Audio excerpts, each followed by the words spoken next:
All right, welcome into Sports Bit, Betting Insight today, Monday, February 29th. Wake up with Paulie and Teddy. Deep dive, topic of the day, big game breakdown, play of the day, all of that coming up. Look at this. Teddy, you go shopping? Where were you today? What do you think, man? Look sharp? Oh, man. I can't Dude, believe it. Yeah. Men's Warehouse today, and I'll tell you what. I mean, how long you know me, Paul? You know me for a while, right? 10 What do you years. say? Yeah, 10 years.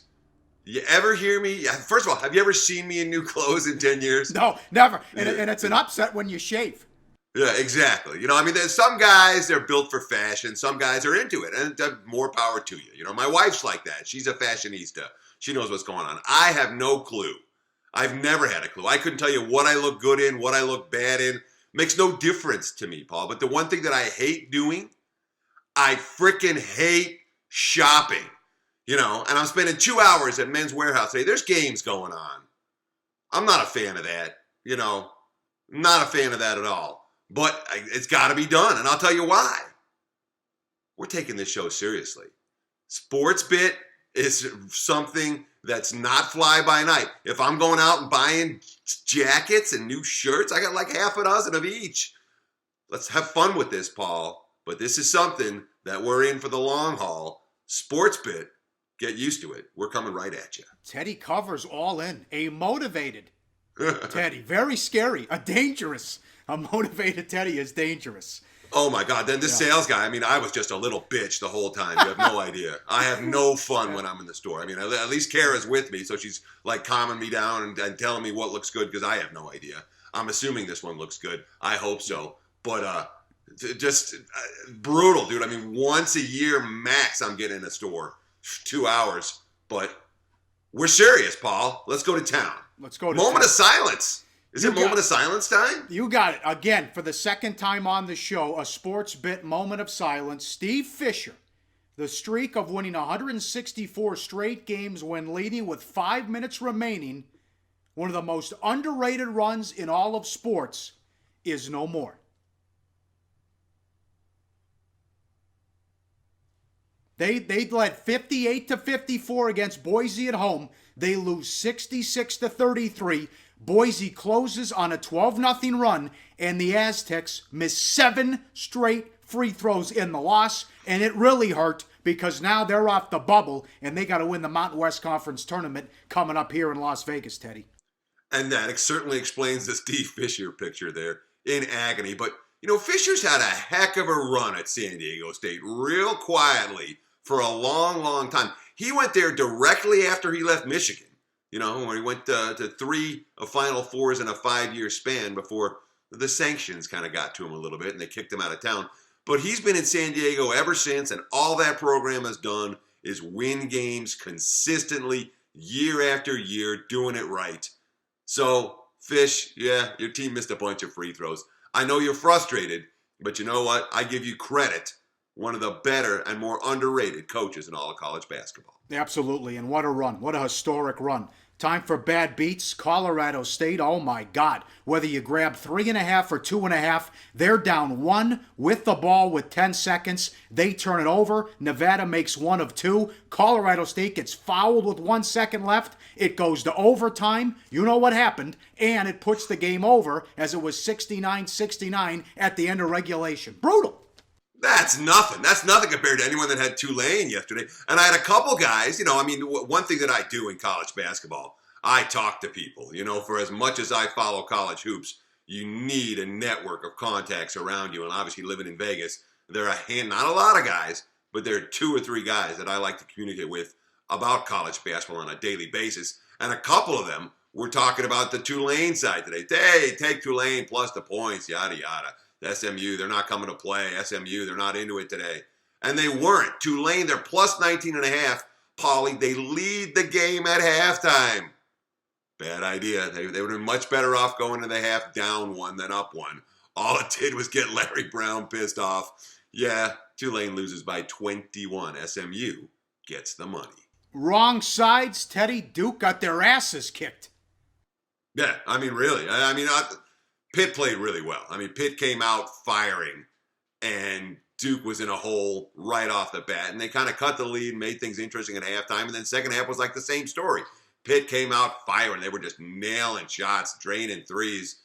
And the funny thing about that game, Paul, I don't know if it's funny. It's not that funny, but it's funny to me because I'm sitting there talking about this with some of my guys last night, and it's one of these situations where you're like, this line just smells bad. It just stinks, We're like, Duke's way better than Pitt. And power rating wise, this line's supposed to be higher than it is. And one of those that just didn't pass the smell test. I'm really glad that I didn't bet it. For once, Paul, I had a day that none of my games were on the bad bet list. A no-show for the Cavs without LeBron. They fall to 3-12 without him since he came back to Cleveland. And some interesting comments after the game by J.R. Smith saying we got a real problem here. Yeah, no kidding. Wiz ran him out. That's what I'm saying. I mean, we've been talking about the Celtics on the show a fair bit, and I've been really pro Boston and, recommending Boston as a play of the day one day. They win the East at 17-1. And you look at these comments from Cleveland. This isn't the first time we've heard it. Yep. This isn't it's a squad to me. They're a paper tiger. I think the Cavs are beatable. The chemistry isn't there. The coaching isn't there. LeBron, he's gassed. And, well, there are a bunch of issues with Cleveland. We'll get to them later in the show. Yeah, this is interesting. So two teams off kind of tear down the goalpost wins. Xavier beats number 1 Villanova. They lose blown out against Seton Hall on the road, and the Raptors, up the big win Friday night at home, they no-show in Detroit. Yeah, and I mean, you certainly understand it more from the Xavier standpoint.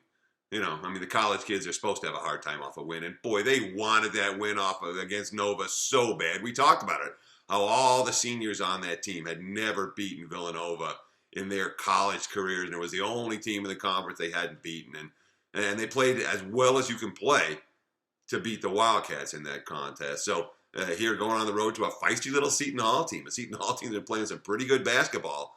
And the Pirates went up 9-0. And the only time Xavier ever cut the margin under double figures in the second half, they got a 3-point shot in the final possession. I mean, this game was over early.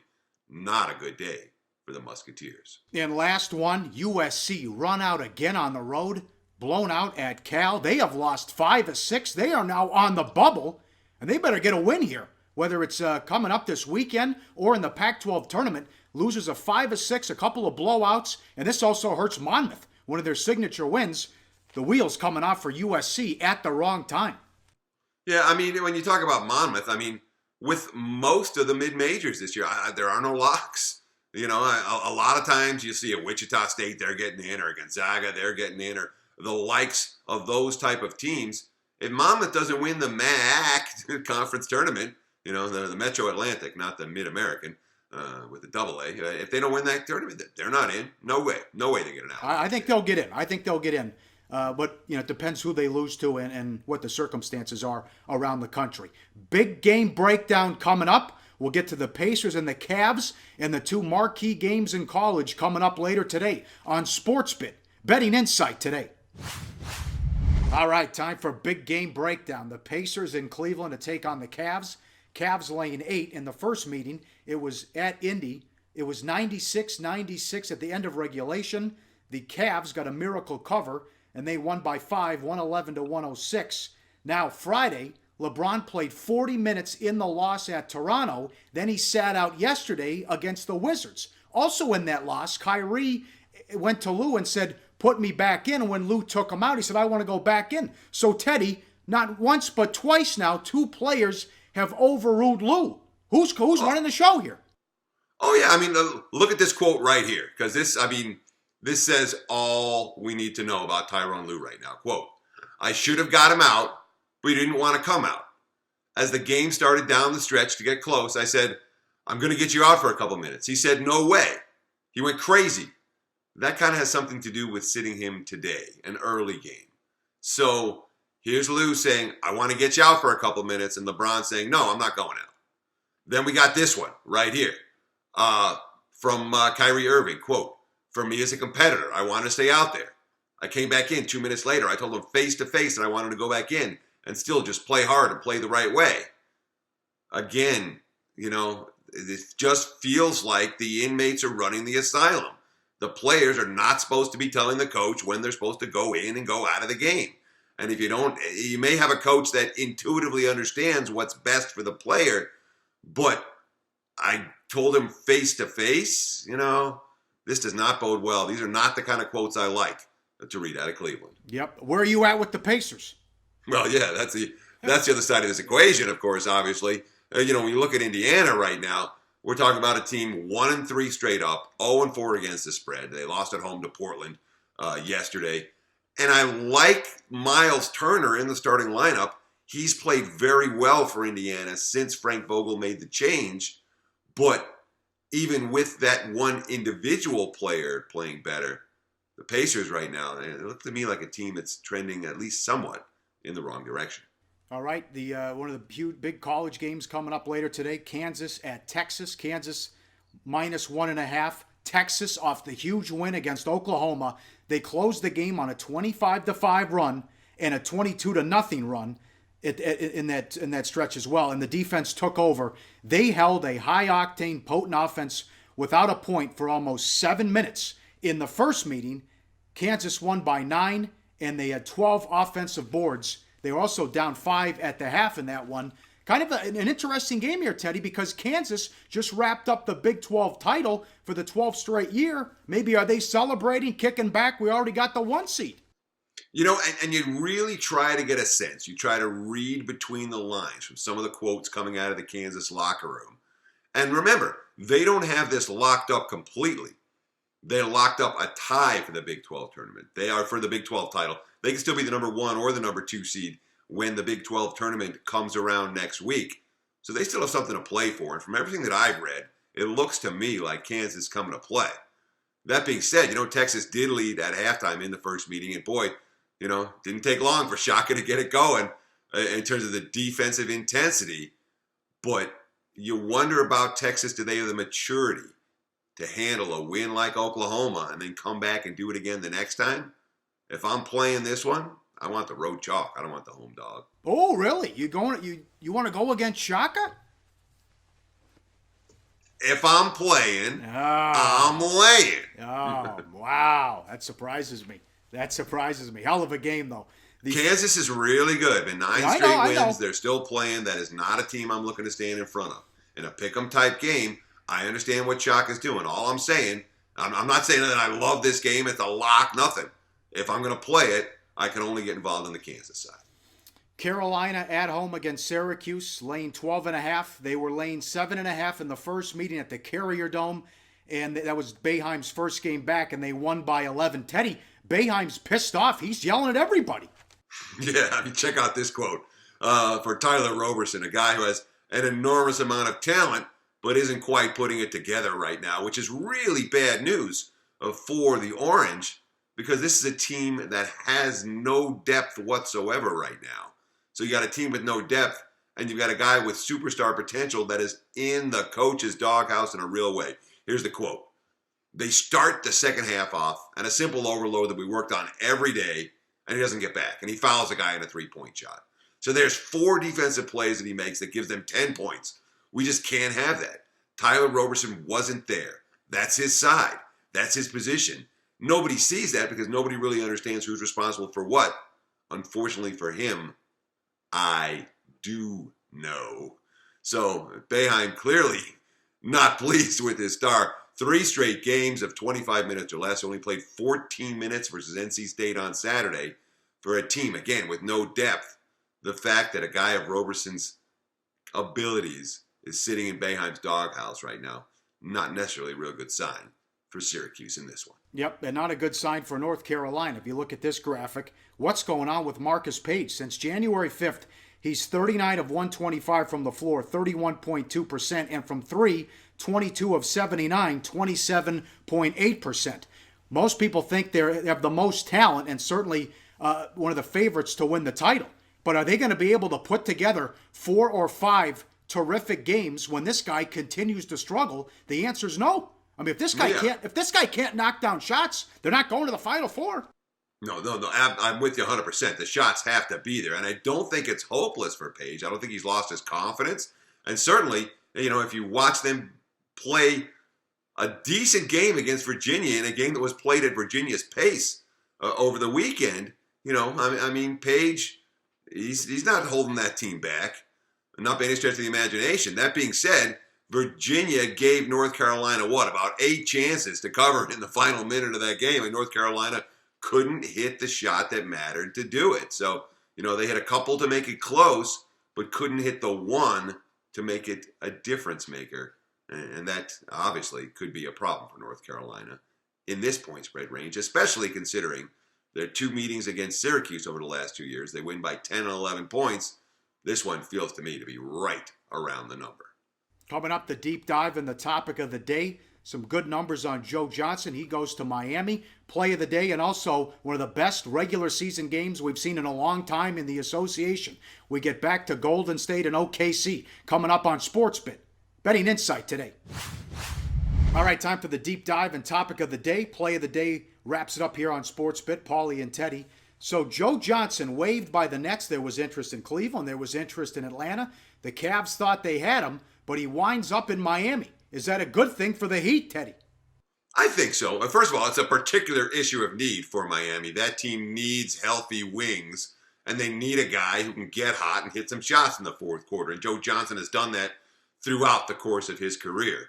His numbers were ugly in Brooklyn this year, and understandably so. The Nets certainly didn't have a lot of creators on offense, and Johnson was always getting the ball with the shot clock winding down and forced into taking a lot of bad shots. In Miami, the ball's going to come to him, and he's more likely to be open and not have to create. And as a catch-and-shoot guy, Joe Johnson can be deadly. So, I think it is a good pickup for a Heat team that, hasn't lived up to expectations this year, but has certainly played some pretty good basketball since the All-Star break. Over the weekend, they were big dogs, double-digit dogs. Brooklyn went into Utah and won. What does it mean for Brooklyn? And that's the funny thing about this, because this really might be addition by subtraction for the Brooklyn Nets. 2-0 straight up, 2-0 against the spread without Joe Johnson. They've beaten the spread by 24.5 points in those 2 ball games, so it's not like they've been sneaking out little covers.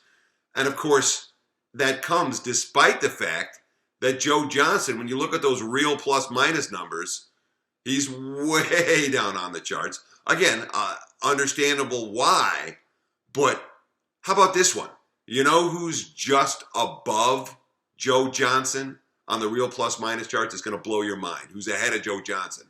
Meta World Peace! Meta World Peace! You gotta be shitting me. He's shooting 29.8% in 347 minutes with the Lakers in 20 games played, 3 starts. They have 11 wins. It's the worst team in Laker history. And the beauty of it, of course, again, Joe Johnson goes out or gets cut, and all of a sudden here's Thaddeus Young stepping up for Brooklyn. There's talent on that team. It's young talent. And look, the Nets aren't going to be good, but sometimes a team gets a whole bunch more shots for the other guys after a kind of shot hogger leaves, and there might be a little value riding a team like that for a week or two. Saturday night was epic. The Warriors go into OKC and win by 3. They were down 11 with 4 minutes and 40 seconds left. In the win, though, if you check out these numbers, they were beat on the board 62-32. Only the second team in 20 years to be beat by 30 on the boards and win the game. Ibaka in 40 minutes, 20 rebounds. Golden State starters in 160 minutes, 21 rebounds. Teddy, if OKC would have won that game, would the rebounding narrative become a major one? Because they play Thursday again. I don't think that's going to be a significant problem if those two teams met in a 7-game series. It's not like the Warriors are a bad rebounding team. They had a bad rebounding game. But again, when something happens only 2 times in 30 years, Golden State is minus 30 on the boards, okay? It's the mother of all bad spots for the Warriors. It really is. They're at the tail end of this long road trip. It's been a successful road trip. They're coming off this crazy game where Curry just was on fire down the stretch at Orlando and hitting every shot, and the basket's bigger than, I don't even know what bigger than. The basket's as big as a garage. Not a Golden State spot. They trail the whole game. They trail by double digits with 4 minutes left, and they still find a way to win it. That's epic, and maybe it says something about Oklahoma City, too. Oh, the careless turnovers over and over again. And what's Billy Donovan doing? When Durant is trapped there, right in front of the bench, up too late, you got to call a timeout. And why is Singler guarding Steph Curry? What is going on, Billy Donovan? You're preaching the choir over here, man. I agree with all of that. Well, I'll tell you, too, these guys are pissed off, too, especially Curry. All these guys, he said he's sick and tired of hearing about this Golden State team would lose, this Golden State team would lose. How about this, guys? Here's a middle finger for you. He's shooting 68% between 28 feet and half court. He hits 12 threes. He could average 5 threes a game. He just broke his own record. There's 24 games left. This is historic. Appreciate it again. Oh, my God, Teddy. The get off my lawn, guys. Yes. Get off my lawn. Golden State's taking it to him just again and again and again. Winning one, stealing one. I mean, they stole that game. Yeah. But maybe Oklahoma City gave it away. Yeah, and Green didn't do anything in that game as well. He had the tirade at halftime. And you knew it was going in when Curry pulled up from the parking lot that was going to give him the W and the victory in that one. Back to the Nets here, and it's time for money time. Play of the day, Teddy. Take it away. Yeah. Look, it's a 4th straight road game for the Nets, but it's not necessarily a complete negative in that regard because they get to settle in L.A. for the week because they're playing the Lakers right here in L.A. on Wednesday. And, of course, we got to flash the photo. Thaddeus Young, I mentioned him before, 39 points, 16 rebounds, and 10 steals in the last 2 games. A guy gets to see the ball more on offense without Joe Johnson. All of a sudden, he's got good energy on defense. I think this Nets team's worth riding. I don't love them, but I do like them tonight. A lot of points for the Clips in what does not look like a blowout spot. Give me Brooklyn plus the 13. That's the play of the day. You want to talk about Sean Kilpatrick for a minute? No, man, that's a great story because you don't get stories like this. Here's a guy, Cincinnati was a monster. You remember this kid? He won as a senior. He single-handedly carried the Bearcats to a Big East title. All right, so now he's stuck in the D-League, and boom, he's the leading scorer in the D-League, and he finally gets picked up by the Nets, gets his chance to play for Brooklyn. The kid's from Yonkers. Oh, great, I'm get to play near home, Oh, but I'm on a 10-day contract, not a 10-game contract, a 10-day contract. So, race against time. He's got 10 days to show what he can do to get a chance to stay with the Nets. Let's cheer for him tonight, see if he gets on the floor, and see if Brooklyn can cover the number. Plus 13, that's a play of the day. Awesome. He'll be hungry. That is dynamite information. Tomorrow, welcome to March. The madness is here. We're excited. We'll run it all down on SportsBit. Betting Insight today. Wake up with Paulie and Teddy.